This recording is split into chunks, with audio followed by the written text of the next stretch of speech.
सूत जी महाराज से शौनकादिक ऋषियों ने कहा, महाराज अज्ञान द्वांत विध्वंस कोटि सूर्य सम प्रभ सूताक्षायी कथा सारम मम कर्ण रसाय। हे प्रभु, आपका जो ज्ञान है ना वो करोड़ों सूर्यों के समान है, करोड़ों करोड़ों सूर्यों के समान है। हमारे हृदयस्थ अंधकार रूपी तिमिर का नाश करने के लिए आपके ज्ञान रूपी सूर्य का उदय होना परम आवश्यक है। इसलिए हम चाहते हैं कथा मत सुनाइएगा, कथा का सार सुनाइए। कथा का सार क्यों सुनना है? बाबा जी आदमी हो, फ्री नहीं हो, कथा के लिए भी फ्री नहीं हो। महाराज जी जब भी मंचों पे कोई आयोजन होता है ना, बड़े बड़े संत सम्मेलन होते हैं, अब कहना चाहिए कि नहीं, बोलेंगे और तुरंत कहेंगे अब हमको जाना पड़ेगा, आगे प्रोग्राम है। होता है ना, सब व्यस्त है। के होते भी हैं, महात्माओं के अलग अलग कार्यक्रम भी होते हैं, ऐसा नहीं है कि नहीं होते, होते जाना भी पड़ता है। पर कथा के लिए तो महात्मा लोगों फ्री नहीं हो। बोले महाराज हम तो फ्री हैं, पर ये कलयुग के लोग फ्री नहीं हैं। इन कलयुग के लोगों पे 3 घंटे भी नहीं है कथा सुनने के लिए, हैं क्या? कई लोग कब आते हैं? बोले अभी तो आरती होगी, अभी तो मंगलाचरण होगा, चलते आराम से, जब मंगलाचरण हो जाए तब चलेंगे। और होना कब चाहिए? आरती, प्रथम आरती हो उससे पहले, व्यास जी मंच पे आए उससे पहले हमको बैठ जाना चाहिए अपने स्थान पे। आपके घर में कोई मंत्री जी आने वाले हों तो घर छोड़ के चले जाओगे, जब पहुंच जाए तब बताना, हम आ जाएंगे। ऐसा होता है? तैयारी में लग जाते हो ना। ठाकुर जी की कथा की कोई सीमा नहीं है। कथा प्रारंभ हो उससे पहले ही हाथ जोड़ के विनम्र प्रार्थना करके, हे नाथ कोई विघ्न ऐसा न पड़े कि मुझसे कथा छूट जाए, दया करना, ये पूरी कथा सुनने को मिले। गंगा तो यहीं बह रही है, बक्सर में बह रही है। कितने रोज नहाते हैं गंगा में महाराज? कितने लोग नहाते होंगे गंगा में? अब वही नहा ले, जा में लगाओ डुबकी। कितना सुंदर जल, कितना सुंदर दर्शन। उन बाथरूम में नहा लेंगे टोंटी चला के, पर गंगा में नहीं नहाएंगे। जिस गंगा मैया के लिए कहा जाता है गंगे तुए दर्शनार्थ मुक्ति, गंगा मैया के दर्शन मात्र से मुक्ति होती है, ऐसी गंगा मैया बक्सर में नित्य बहती है। पर आज हमने अपने भक्तों को देखा, बक्सर के भक्तों को देखा कि जब वो कलश उठाने गंगा के तट पे गए तो वहीं डुबकी लगाने लग गए थे, और वहां से डुबकी लगा कर लेकर आए। आए क्या बात है! कईयों ने डुबकी लगाई, हमने तो रास्ते में देखा उनको। कितना भाव है। पूरा बिहार जो है अपनी परंपराओं के लिए जाना जाता है। ये लोग तो विदेश में भी रहे तो वहां भी छठ मैया की पूजा करे बिना नहीं मानते हैं। ऐसे श्रद्धालु समर्पित भक्त हैं धर्म के प्रति। जोर से बोलना पड़ेगा, जोर से बोलना पड़ेगा। बोले महाराज आपका ज्ञान हमारे अंधकार को मिटा देगा, कथा का सार सुना दीजिए। क्यों? कलयुग के लोगों के पास कथा के लिए समय नहीं है। पहले कथा 2 समय होती थी। कितने? ये मोबाइल काम नहीं आएगा। कथा में बैठे हो, कथा ही काम आएगी। फोटो वोटो मत खींचो मोबाइल से, जेब में रख लो मोबाइल जब तक कथा हो। हाँ, ये मोबाइल किसी का सगा हुआ है? इस मोबाइल के चक्कर में कई पति ड्राम में पहुंच गए।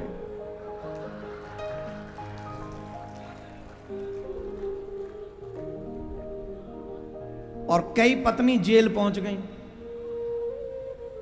इसी मोबाइल के चक्कर में। कितने लड़के लड़कियों ने सुसाइड कर लिया इसी मोबाइल के चक्कर में। हाँ जी कि ना जी, बोलते जाना। अगर मैं गलत कहूं तो कह दो महाराज यू आर सेइंग रॉन्ग। अंग्रेजी जो हमारे बोल रहा हूं, कोई दो चार आदमी समझे तो समझ ले पढ़े लिखे महाराज हैं, ज्यादा इसका कोई है। सही कह रहा हूं कि नहीं? जवाब दो। कितने आदमी डिप्रेशन में चले गए यही मोबाइल के चक्कर में। अच्छा, मोबाइल बनाने वाले पैसे वाले हो गए, मोबाइल खरीदने वाले कंगाल।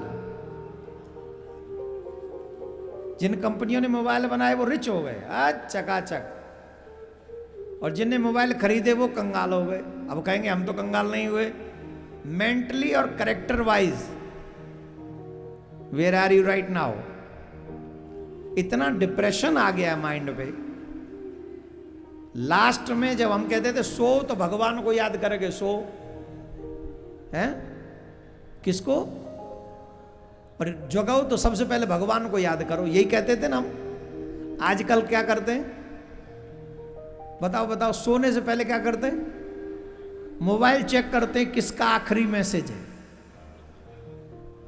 और फिर रख के सोएंगे तकिया के नीचे मोबाइल, और उठेंगे तो सबसे पहले चेक करेंगे मोबाइल में रात में किसका मैसेज आया। अरे मूर्खानंद, सोया ही 2 बजे था और जग गया तू 7 बजे। इतने बीच में तुझे कौन मरे मैसेज करेगा बताइयो? पर ना, सबसे पहले मोबाइल को देखा, अच्छा हाँ कोई नहीं आया, मन मार के फिर सो गया। इसका मतलब पहले भगवान को याद करके सोते थे, भगवान को याद जगते याद करते थे, अब मोबाइल ही भगवान हो गया है। लेकिन एक बात बताएं, मोबाइल काम नहीं आएगा, मोहन ही काम आएगा। इसलिए मोहन से प्रीत करो। जगत सब छोड़ दिया, जगत सब छोड़ दिया, सावरे तेरे पीछे और रसिया तेरे पीछे। जगत सब छोड़ दिया, जगत सब छोड़ दिया, सावरे तेरे पीछे और रसिया तेरे पीछे। तेरे पीछे काना में तो वृंदावन आई रे, वृंदावन आई। ऐसी सुरीली तेने बांसुरी बजाई रे, बांसुरी बजाई।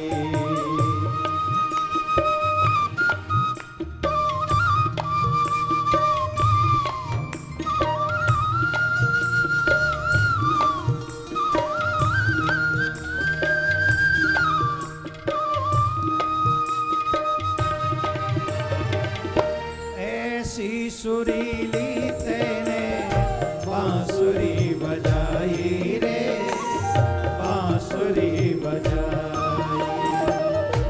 ये रिश्ता जोड़ लिया, ये रिश्ता जोड़ लिया, सावरे तेरे पीछे और सिया तेरे पीछे।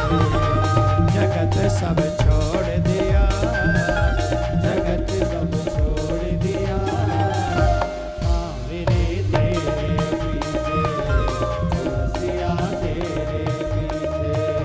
सावरे तेरे पीछे और सिया तेरे पीछे, सावरे तेरे पीछे और सिया तेरे पीछे।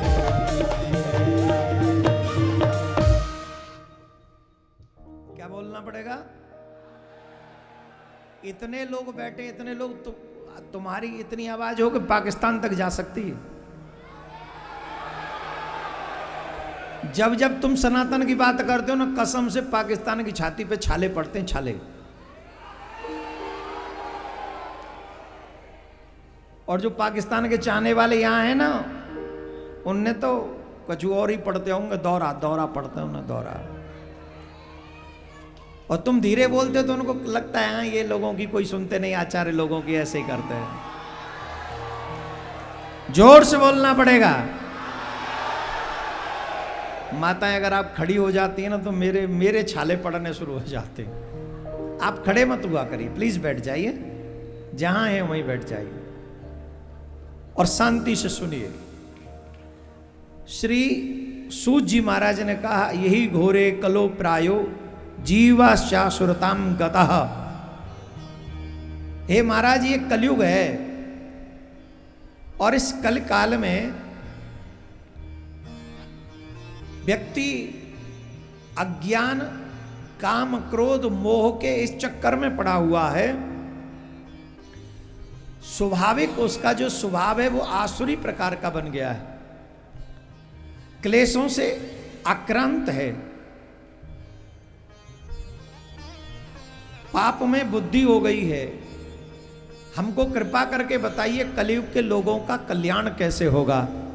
जब तक आप कृपा करें, ऐसा कौन सा साधन है जिस साधन के करने से कलयुग के जीव का कल्याण हो जाए? परीक्षित जी महाराज, सौनकादिक ऋषियों का प्रश्न सुन के सूत जी महाराज ने कहा, हे ऋषियों, काल व्याल मुखग्रास त्रास निर्माण सहेतवे श्रीमद् भागवतम शास्त्रम कलो कीरेण भाषितम। जो मनुष्य काल का ग्रास बनेगा, क्योंकि काल रूपी ब्याल मुंह फाड़ गए हमारी तरफ बढ़ रहा है। हेलो माय डियर, कृपा करके बताओ, जरा सुनोगे और बताओ, यहां कोई व्यक्ति एक ऐसा है जो ये कह दे कि मुझे मृत्यु स्पर्श नहीं कर सकती?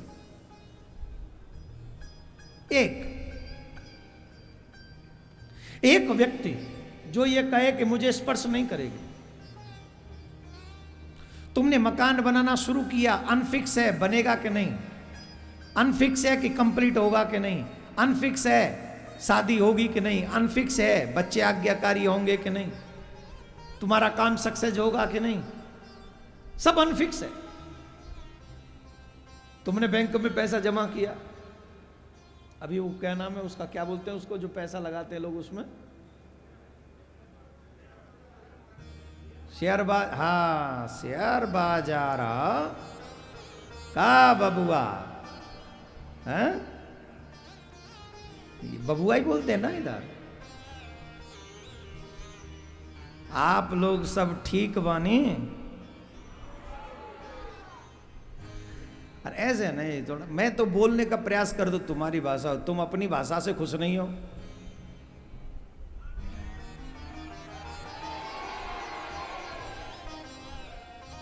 आप लोग कैसन वानी? बोलो ठीक वानी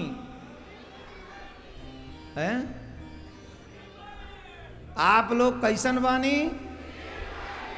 ए मैया तुम किसकी नानी? अब आवत वानी 6:30 एवित वानी। राधे राधे बोलना पड़ेगा। तो हम कितनी बात अच्छी कह रहे हैं। क्या है संसार में कोई ऐसा है जो ये कहे कि मैं मृत्यु स्पर्श नहीं कर सकती मेरा? जवाब दीजिए। और आज के कठिन युग में तो जवान लोग भी ये नहीं कह सकते कि मैं अभी कुछ दिन और जीऊंगा। एक व्यक्ति जिम में ट्रेडमिल होती है उस पर दौड़ता दौड़ता अटैक आया, मर गया। एक लड़की स्टेज पे डांस करती करती अटैक आया, मर गई। एक व्यक्ति ड्राइवर गाड़ी चलाते चलाते वो मर गया। एक व्यक्ति न जाने क्या क्या कर रहा था, कैसे, सब जवान मर गए। सबको जवानों को अटैक आ रहा और यूं खत्म।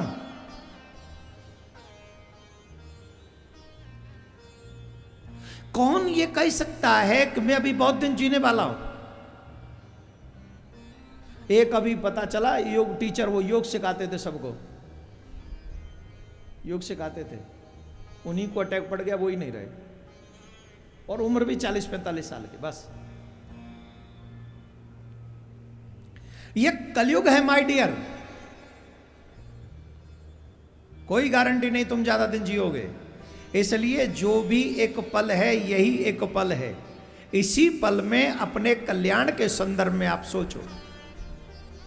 जब आप इस पल अपने कल्याण के विषय में सोचोगे तो अगला पल आपका कल्याण का होगा। कहा सूत जी महाराज से, सूत जी महाराज ने कहा ये प्रत्येक प्राणी उस काल रूपी ब्याल का ग्रास बनने वाला है। अगर ये चाहते हैं कि काल रूपी ब्याल का हम ग्रास न बने तो इसमें एकमात्र ऑप्शन है। वो ऑप्शन क्या है? श्रीमद् भागवतम शास्त्रम कलौ कीरेण भाषितम। श्री सुखदेव जी महाराज ने कलयुग के जीवों के कल्याण के लिए श्रीमद् भागवत जैसा महापुराण हम सबको प्रदान किया है। जो मनुष्य श्रीमद् भागवत महापुराण की शरण में आ जाएगा उसका कल्याण निश्चित है।